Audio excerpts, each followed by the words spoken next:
Hey, welcome everybody, and hello again from the Missouri Sports Network at MissouriSportsNetwork.com, where everyone has a home field advantage. It is once again time for Huddle Up on this Thursday, Bearfest Village tailgate day in Southwest Missouri.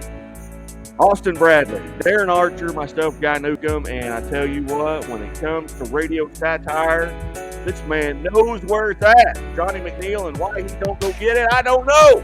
What is going up, Johnny Mac? What's up, everyone? Welcome to Huddle Up. Once again, your favorite show here on the Missouri Sports Network. We're kicking it off here right now this Thursday. College football is happening. St. Louis Cardinals. We're going to talk about the Kansas City Chiefs. We're going to talk about the Mizzou Tigers and the MSU Bears. And we're going to break it down with some local high school sports to end off this power hour. How is everyone feeling today?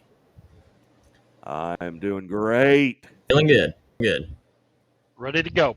Ready to go. Everyone's revved up and ready to go. I can feel the energy. Austin, we are loving it. You had a new house. You just twinkled your nose and got you a whole new refrigerator. You're looking very suave back there, my friend. You look like everyone put Clorox on the walls. It looks very good. DA, what the hat? What's the hat? What's the hat? What you got on today, baby? I had to bring out the camo. Bring it out. Bring it out. Bring it out. Break out the red, white, and blue camo. I love it. And Guy, what are you wearing, brother? What's your hat game? What's your hat game today? Hey, this is in honor of, Bobby Petrino and the SMS Bears or Missouri State Bears. I've got that hat on. Retro 1980-ish, whatever you want to call it. And of course, I'm sitting there right now with my St. Louis Cardinal hat on, and which is where we're going to start off today, gentlemen. Glad you're here. Let's rev it up. Let's get it going. Hey, the Cardinals are doing their thing right now. Hottest team since the All-Star break. Pujols is at 695, and I'm going to start it off right here. I'm going to tell you guys right now, he will not get 700. Anybody want to dispute that? He won't make it, gentlemen. Guy, I know you really a Pujols guy. I know you got on Pujols underwear and Pujols t-shirts and all that good stuff. He will not make 700, Guy. Tell me, am I right or am I wrong? Hey, I think you're wrong, and I hope you're wrong. I hope he gets two more and gets 697. I think he'll do that. But they are playing the worst against the worst pitching teams in the league over the next 30 games. He's got to get there. He's up now. He's hitting 196 off of right-handed hitters. He's hitting 366 off of left-handed hitters. I think he gets there, and I think right now the Cardinals lead, and they're putting it out of reach. He's going to play every day. If Ollie Mormile doesn't put him in the game and understand the significance of what he's doing every day when the race is over, put him in the game. He'll get it. I can't see it. I can't see it. I think the pressure's too big. I think if he does do it, he'll do it on the road. But I can't see him hitting 5 in the last 30. I just don't see it. DA, I know you're probably rooting against him, or maybe you're not. What are you thinking, my friend? Definitely not rooting against him. Just the Cardinals, Johnny. Just the Cardinals. No, I think he's going to get it. I really do. He's going to see a lot of young pitching for the rest of the season, especially with teams in the division like Pittsburgh, Cincinnati. They're going to bring up young kids, see what kind of arms they have, and they're going to make mistakes. I mean, they're going to serve a few up on a golden platter, and he'll send them to Big Mac land. And I honestly do. I'm rooting for him. I hope he gets it done. It'd be a great accomplishment. It'd be good for baseball. I mean, you consider after the lockout this spring and people kind of down on baseball with the contract dispute and the big money that's being thrown out of here. Hey, here's a guy that's still playing just because he loves the game. I'm sure rooting for him. Well, I think conventional, everyone's going to say yes, I think he will. But I've sat back and being the sports guy that I am, I'm looking at this through a lens of not getting the pitches you want and chasing pitches that you kind of think might be there and they're not. I don't think he wants to take a walk. I think his strikeout rate to go up, and I think he'll miss it by 1. Austin, what do you think, sir? I think he misses it by 3. I think he gets to 697. I think he overtakes A-Rod, and I think that's it. It's going to have to be some real favorable matchups, in my opinion, for him to get it, because I I don't think people are going to just go in there and throw him a cookie. I don't think they're going to do that. He's going to have to face a lot of lefties. And if he does that, the chances go up the more lefties he faces. But he is still not good against right-handed pitching. And I don't want to say not good, but significantly worse than he is against left-handed pitching. I think he gets to 697, and that's it. I hope I'm agree wrong. with that. I don't agree. I agree with you. There's a reason why in our Brady Bunch setup right here, you're right beneath me. We are like the same, my friend. I agree with you. And you brought up an interesting name there when you said Alex Rodriguez, and he's chasing us, Alex, by a couple home runs, but also, I think there's another person we might need to bring into it, which is Aaron Judge and his case also. But I don't know why everyone's just completely discounting what Barry Bonds did. You could say steroid area or whatever, but right now it's back to Roger Maris, and I don't know how I feel about that right now. But DA, I don't know if you have a take on that, but I like to know if you have any thoughts about why everyone is dismissing what Bonds did, and now the chase is on for Maris. I just think because of the steroid accusations in the past 15 years, that has really come down hard on a lot of players, kept them out of the Hall of Fame.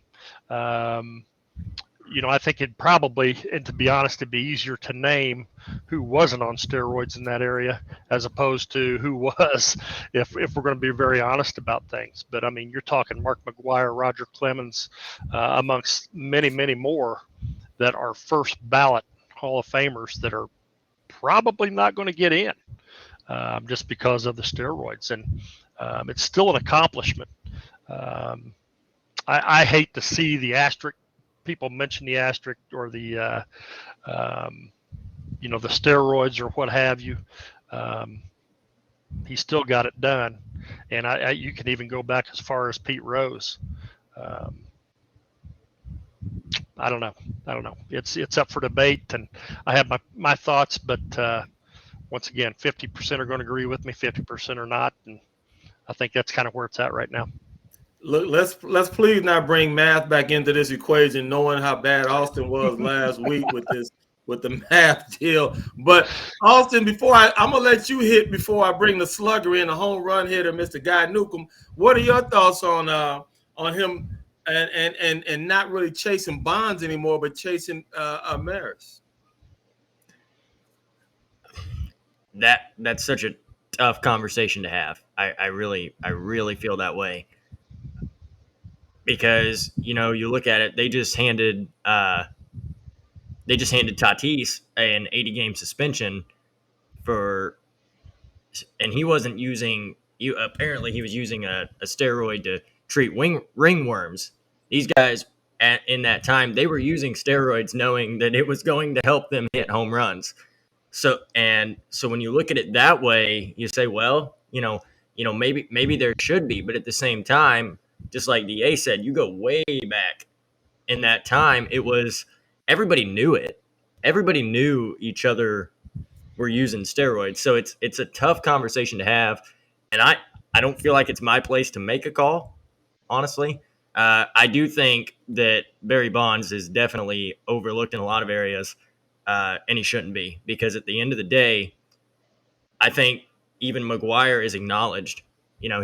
He's acknowledged as to where Bonds is kind of just almost erased. That's my opinion.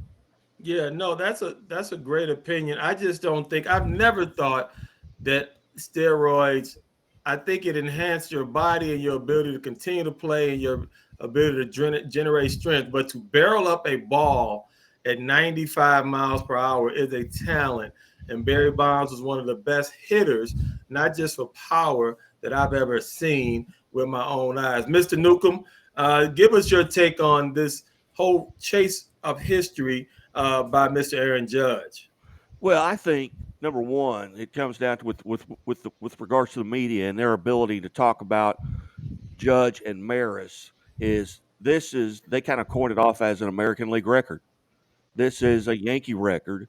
When Bonds and McGwire did it, they were both in the National League, and I think that's how they justify that. Is it's an American League record. Now, whether or not Bonds and McGuire, the use of the steroids and things like that, medically, physically, it wasn't going to help barrel up a fastball like you said. The only situation they got into was they recovered so much more quickly. And baseball is a sport that, football Mondays are terrible. You're in the training room, you're in the ice bath, you don't get that in baseball because Mondays you're back on the field. And that's a situation where it just allowed them to recover quicker, and they were much more dangerous that following day after a 162 game season that you play in 211 days. And that's where it aided them, was their ability to stay healthy and recover quickly. But with regards to Judge and Maris, I think the media and the people are justifying it by saying it's an American League record. He's going after a record that was done in the American League. And what Fair Maris enough. did, he wasn't doing steroids. He was smoking 2 packs of Camels a day and pulling his own hair out when he went through that stuff. And that's a different era. Judge, obviously, the technology with regards to healthy eating and diets and working out, things like that, much more advanced. But I think what Judge is doing is amazing, and I don't mind to hear him on a daily basis talked about chasing 61 because that was Well, the number. yeah, I do, but I'm going to leave it at that. I understand you made a lot of valid points. I just think that they're trying to erase Barry Bonds, and that's fine. And I there's a part of me that understands it. But here's what we're going to do, gentlemen. We're going to table that for another day. I did want everyone to understand that the Cardinals did place Dylan Carlson on the IL for 10 days. They bought up Alec Burleson, and they optioned for a designated for assignment, Connor Capel. So there's a couple moves that the Redbirds did make. Gentlemen, we're going to wrap up this Redbird section here. Anybody got anything they want to say outside of DA? He's excluded from talking anything about the Redbirds in this section. But I'm looking forward I'm waiting for the weather to get a little chilly. I have to put on a little jacket. That means it's playoff time, baseball. I can come in, watch the game, turn my heat on. I can't wait. I can't wait, gentlemen. I can't wait. So if you don't have anything to say, we're going to move right into our next segment, which is where DA and everyone else will probably have a lot to mention. Maybe the Chiefs open up this coming Sunday against the Arizona Cardinals on the road, and they are 2.5-point favorites. Now, me being the man that I am, I would probably take the Chiefs, knowing that I'm not a Kyler Murray fan, but they are 2.5-point favorites. And what do you guys think about the Chiefs and that spread and how they'll come out and play this week? Austin, I know you're a big Chiefs guy, or you live in Missouri, so you better say that because they'll throw rocks at your house. But what are your thoughts on the Kansas City Chiefs and how they'll be against Arizona this coming up Sunday? Well, first of all, people are going to come to my house, but I am not a Chiefs guy. But I think they win. I think they win this weekend. The big question mark for the Cardinals is, are they going to have J.J. Watt? I'd seen that he is still day-to-day. I think that he makes the world of difference. They don't have DeAndre Hopkins due to the suspension. I think the Chiefs come out and win. I hate giving scores, so I'm not going to give you a score, but I think the Chiefs come out on top. Appreciate it. Appreciate your view, son. We got to get you to start loving giving scores. Then you could come back the next week and be like, I told y'all. DA, my friend, what do you say? You say win, lose, overtime. What do you say, brother? Boy, that's a scary game to start off with on the road. I'm with you. I'm not a Kyler Murray fan. We'll see if he's been watching film this weekend, though. But if this is a tough call. I like the Chiefs to cover. But as far as a final, I'm going to say 35-32. It's going to be a high-scoring affair. I think both defenses may be a little suspect right out the gate, and I think both offenses are explosive. They're well-balanced. You got two quarterbacks that can scramble. You've got a pretty good running game for Kansas City, a very good running game for Arizona. Here again, it's going to come down to defenses. I wouldn't sell my house for either one of those defenses probably, and definitely wouldn't pick them in my fantasy leagues. So I'm calling it now. I think Chiefs cover the spread. and get a very good start to the season. Just barely covering that guy. He got almost a backdoor cover somewhere. He got 32-32 and then a field goal as time expired. I mean, DA went big and then he said, well, 32-35. It's 2.5, brother. So you didn't have a lot of room. Still covers the spread, and it's still paying. I love it. I love it. Well, we'll save the resident expert for last. Guy, bring us home, my brother. No, I'm not an expert.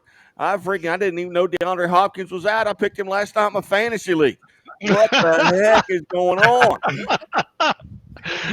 That's ridiculous. But it's 2.5 on the road. I mean, 2.5 at home, that's a wash. But 2.5 on the road, that's a trap game. You know, you've got a situation with the Chiefs. Number one, they were the worst at as far as getting to the quarterback a year ago. And I think that's got to be an emphasis. And then you started with Kyler Murray, who's the toughest guy to tackle in the backfield, outside of maybe Lamar Jackson in the NFL. I think the Chiefs cover. I think Andy Reid is the best play caller in the NFL. And when you give him a week off, he wins. You give him a freaking offseason off, he's going to win. So I think Chiefs 35-10 maybe. So that's a huge spread. But I think they got to make a statement. You know, everybody talks about freaking Tyreek Hill. Oh, I'm sick of dadgum talking about Tyreek Hill. He's gone. He's in Miami. Who cares? He's not a Chief anymore. Don't bring him up when you're talking about the Chiefs. Just quit talking about it and talk about Juju Smith-Schuster, who's a little bit banged up a little bit at this time. But, hey, I think the Chiefs win. They win big, and they shut a lot of people's mouths. It hurts me to even hear you say Juju Smith-Schuster. That just brings a taste of nastiness to my mouth. Look, guy, where I'm from, you have a little taint of you be called a hater just a little bit. Tyreek Hill made a good move. He's in Miami. They're gonna miss him. I would call this game more along the lines of Chiefs 34, and I do think Arizona put at least three TDs. They'll get to the end zone 3 times. I'd say 34-24. It'll be somewhere around there. But, gentlemen, that's our first segment. Appreciate you. We'll come back. And up next, we'll jump on the Missouri Tigers, and we'll talk about how you guys felt didn't look like. And when Missouri State Bears, who a week ago got a victory, and they're right back up tonight hosting the Tennessee Martin team and that beat them last year. So we'll be right back on Huddle Up. Thank you for watching.